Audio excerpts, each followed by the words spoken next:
لكم بنعمل الشاورما السوري ازاي في البيت. بنجيب صدور فراخ وبنقطعها شرايح رفيعة. بحط عليها زيت، بحط عليها ملح، فلفل اسمر، بابريكا، كاري، توم بودرة، بصل بودرة، بحط عليها علبة زبادي، بحط كزبرة ناشفة.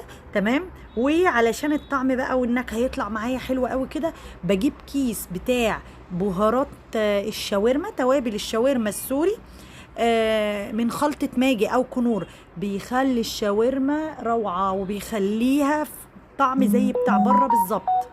ممكن تحطي برضو شوية جنزبيل، تحطي شوية قرفة صغيرين قوي، اللي انت عايزاه، وتقلبي ده كله وتشمي الريحة بقى فظيعة فظيعة اهي. ده شكلها جميلة بقى، وتسيبيها كده حوالي ساعة ساعتين. عايزة تعملي على طول اعملي، ما تربطيش نفسك. انا بعملها على طول لو مستعجلة. عايزة تعمليها قبلها بيوم وتشيليها في التلاجة، مفيش اي مشاكل، اعمليها وشيليها. بتبقى خطيرة بصراحة. ولو جبتوا بقى عيش سوري يا سلام، وتحطوا بقى عليه تومية او مايونيز وتعملوها.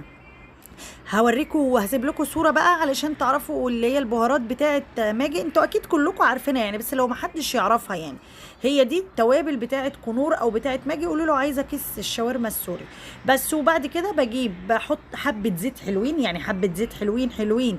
وبعد كده بقوم نازله بالشاورما، اقلبها كويس عشان تنزل ميتها كلها.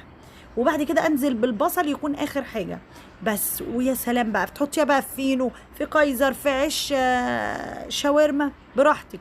ودي جبنه موتزاريلا بقى عشان ادلع الدنيا وادلع العيال. انا كان عندي كايزر اهو، بصوا حطيت الفراخ فيه وحبه الموتزاريلا. ولو عندك ميكرويف بتحطيه جواه.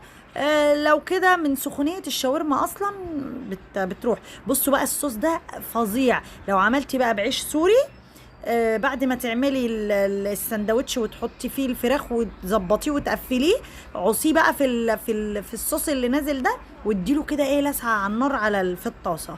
والله العظيم هتدمنوه. انا بوريكم بقى بعد ما عملتها. بصوا الموتزاريلا يا حلاوه، جربوا مش هتندموا.